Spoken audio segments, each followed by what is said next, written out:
বাংলাদেশে এখন প্রধান সমস্যা কি? যদি আমি প্রশ্ন করি আপনাকে, ভাইবা প্রশ্ন, what is the principal crisis of Bangladesh, বাংলাদেশের মূল সমস্যা কি? আমি বলবো করাপশন, করাপশন, অনলি করাপশন, শুধুমাত্র দুর্নীতি। দুর্নীতিতে Bangladesh most corrupted country in the world. পৃথিবীতে বাংলাদেশ 6 বার দুর্নীতিতে চ্যাম্পিয়ন হয়েছে। কয়বার? 6 বার। বিশ্বকাপ খেলায় না, কিসে চ্যাম্পিয়ন হয়েছে? দুর্নীতিতে। কয়বার? 6 বার। এমন এক দেশের গর্বিত সন্তান আমরা। চুরি করছে কারা? যারা ক্ষমতায় গেছে তারা, ঠিক না? 16 বছরেই 2 লক্ষ কোটি টাকা পাচার হয়েছে। কত? আর ঋণ রেখে গেছে 6 লক্ষ কোটি টাকা। আপনাদের প্রত্যেকের মাথায় ঋণ রেখে গেছে 1,07,000 টাকা। কত? 1,07,000। যারা ভাগছে তারা কত? 1,07,000। প্রত্যেকের মাথা পিছু ঋণ কত রেখে গেছে? 1,07,000 টাকা। আপনারা ঋণগ্রস্ত সবাই। 1,07,000 টাকা চুরি করতে কম করে নাই। এখন ডক্টর ইউনূস বলতেছে টাকা ফেরত আনবে।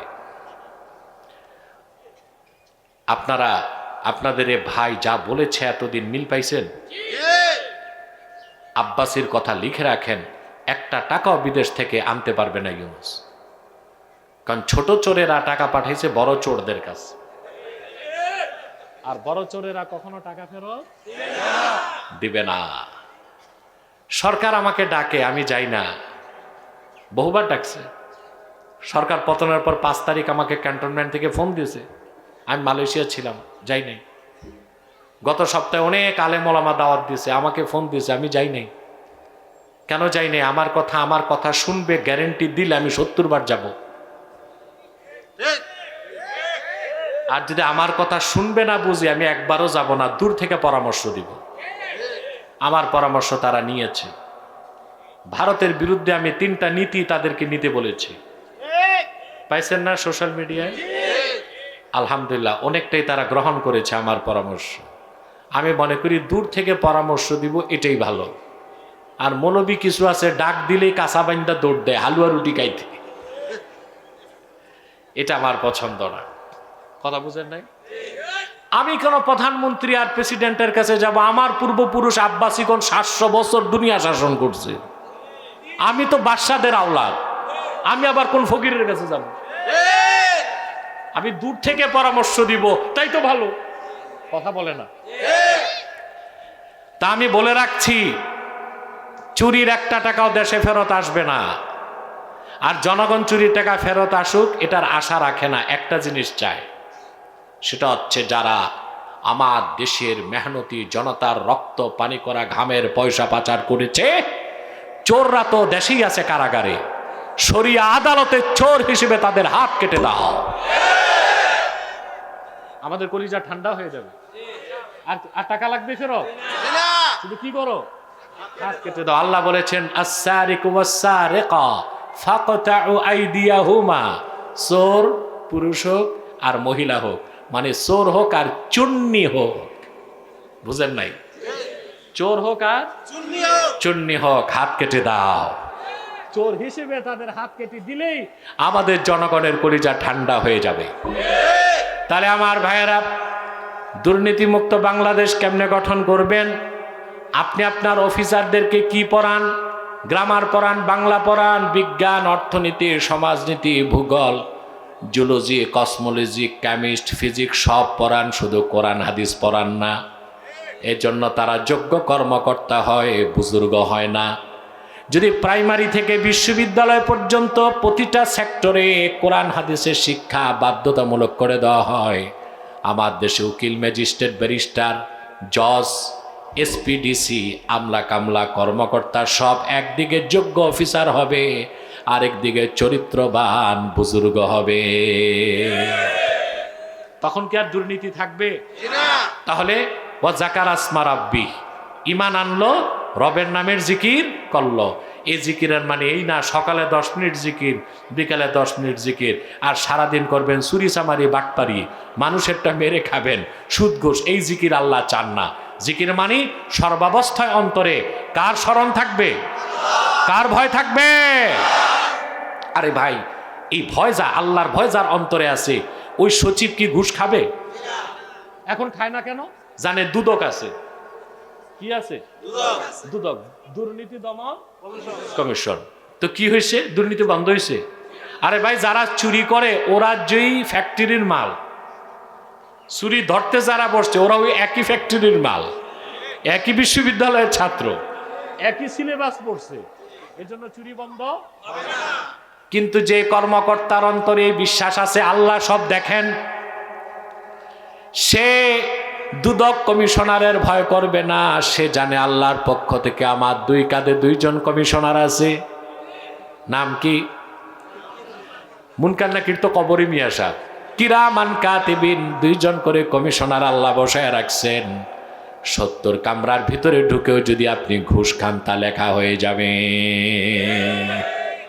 তাহলে জিকিরের অর্থ কথা বলেন। তাহলে জিকিরের অর্থ কি? আপনাকে প্রথম কাজ হচ্ছে আপনাকে ঈমান এনে হৃদয় পবিত্র করতে হবে, আর সর্বাবস্থায় আল্লাহর জিকির অন্তরে রাখতে হবে। 3 নাম্বার কাজটা বলেই তাফসীর সমাপ্ত করছি ইনশাআল্লাহ। আমাদের অনেক সময় হয়ে গেছে, 1 ঘন্টা 15 মিনিট চলে গেছে, আর 15 মিনিট কষ্ট দিব। একটা মানুষও মাথাটা নাড়ার চেষ্টা করবেন না, পারবে তো ইনশাআল্লাহ? আমি আগে আসছি, আগে যাব, কাউকে ঠকাই নাই, আলহামদুলিল্লাহ বলে। মানুষ এমনি অপবাদ দেয় তো হুজুর 20 মিনিট ওয়াজ করছে, ঘড়ি আর দেখে না, ঘড়ি আর দেখে না, এই জন্য বলে 20 মিনিট। কোথাও বাংলাদেশে দিন হোক রাত হোক 1 ঘন্টার কম তো আমি সময় দেই না। কোথাও 1.5 ঘন্টা, কোথাও 2 ঘন্টা, প্রশ্ন থাকলে 2.5 ঘন্টা সময় দিই। মানুষকে কখনো ঠকাবার চেষ্টা করি না। তো যে কথা বলছিলাম, 3 নাম্বার কাজ হচ্ছে নামাজ। ফাসাল্লাহ, 3 নাম্বার কাজ কি? ফাসাল্লাহ, নামাজ পড়লো। নামাজ পড়েন? জুমার দিন আপনাদের মসজিদ বারান্দা সব ভরে যায়, কিন্তু সেই জুমার দিন আসর নামাজের সময় 1 কাতার লোক নাই। তাতে বোঝা যায় যারা জুমা পড়তে আসছে ওরা কি বহিরাগত মেহমান না এলাকার লোক? কিন্তু আসরের সময় তাই বোঝা যায় বাংলাদেশে অধিক সংখ্যক মুসলমান বেনামাজি। এটা ঠিক কিনা? ফজরের সময় তো অনেক মসজিদে 3 জন, ইমাম, মুয়াজ্জিন, খাদেম। ইমামের যদি চাকরি যাওয়ার ভয় না থাকতো তো উনিও ঘুমাইতো মনে হয়।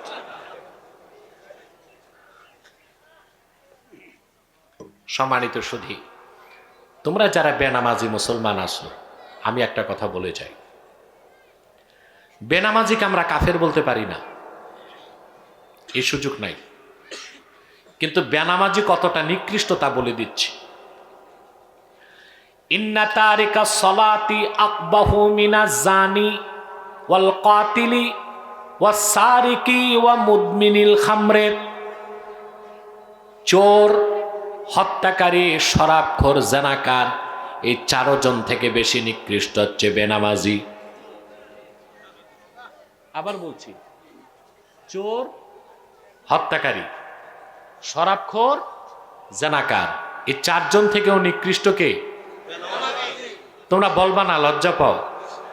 আবার বলছি, চোর, হত্যাকারী, জেনাকার, নিয়মিত মদ পান করে, এই 4 জন থেকেও নিকৃষ্ট বেনামাজি। নামাজ পড়বা? 5 ওয়াক্ত ওয়াদা করতে পারো? হাত উঠাও।